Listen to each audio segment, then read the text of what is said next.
Halo guys, shalom. Perkenalkan, kami dari kelompok 13 dan ini adalah kelompok 13.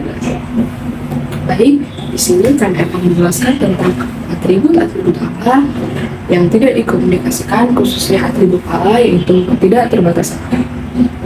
Menurut pemahaman kelompok kami, ketidakterbatasan Allah yaitu Allah sama sekali tidak dibatasi oleh alam semesta, khususnya ruang dan waktu. Karena Allah sama sekali tidak memiliki kekurangan dan dibuktikan dalam ayat 11, ayatnya yang ke-7 sampai ayatnya yang ke-10. Dalam hal kekuasaan terlihat jelas bahwa Allah berkuasa atas seluruh bumi yang Dia ciptakan. Allah menciptakan semuanya dari yang tidak ada jadi ada, dan itu karena Ia sangat berkuasa. Dicantumkan dalam kitab Kejadian 1 ayat 1, Mazmur 104 ayat yang ke-1 sampai ayatnya yang ke-31, lalu Ibrani 1 ayatnya yang ke-3. Kemudian Allah tidak dapat dibatasi oleh waktu karena Allah adalah Allah yang kekal. Allah yang terdahulu adalah Allah yang terkemudian. Sampai kapanpun Dia akan tetap menjadi Allah, dan itu dicantumkan dalam Mazmur 20 ayatnya yang kedua, lalu Efesus 3 ayatnya yang ke-21. Manusia adalah manusia yang terbatas, dan kemampuan yang dimiliki Allah, manusia tidak dapat melebihi kemampuan yang Allah miliki. Dari semuanya itu, Allah tidak terbatas karena Allah adalah Allah yang Maha Tahu. Ia mengetahui segala yang diperbuat dan dipikirkan seluruh umatnya. Lalu Allah Maha Hadir karena dimanapun umatnya berpijak, Allah selalu ada dan melangkah bersama-sama umatnya.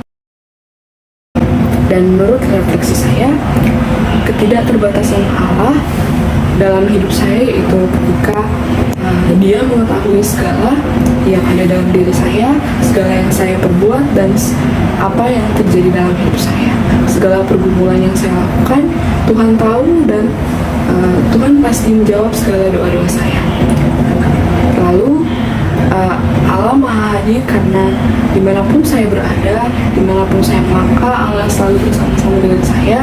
Ia selalu menuntun jalan hidup saya dan jalan hidup semua orang yang berpegang teguh padanya. Jadi kita sebagai umat yang percaya harus tetap berpegang teguh pada Allah, karena Allah adalah Allah yang berkuasa dan Allah adalah Allah yang kekal. Baik, saya lanjutkan kepada teman-teman saya. Jadi dari materi ketidakterbatasan Allah, saya berefleksi bahwa saya sebagai manusia yang terbatas ini, bagaimana saya bisa mendapat kekuatan untuk melewati segala masalah-masalah yang melampaui dari kekuatan saya.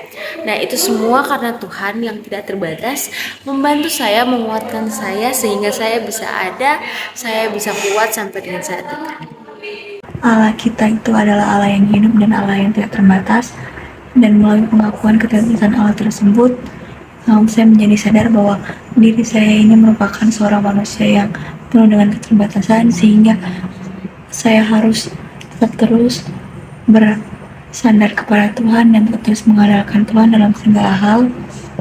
Dan bagi saya sebagai orang percaya, tidak ada kata yang baik selain dengan mengucap syukur, taat, dan berserah kepada Tuhan sumber hidup.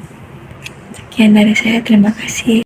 Refleksi yang saya ambil dari atribut-atribut Allah yang tidak dikomunikasikan, terkhususnya untuk ketidakterbatasan Allah, yaitu saya menyadari bahwa saya adalah manusia yang memiliki kemampuan terbatas. Sebagai manusia yang penuh keterbatasan, saya tidak boleh dan tidak bisa untuk menyombongkan diri, karena segala kemampuan yang saya miliki juga berasal dari Tuhan. Dan haruslah saya terus bersandar dan mengandalkan Tuhan di dalam kehidupan saya, karena saya memiliki Tuhan yang mampu menolong saya, mampu menopang saya, dan mampu memberikan saya kekuatan. Karena Allah saya adalah Allah yang sempurna, yang tidak memiliki keterbatasan.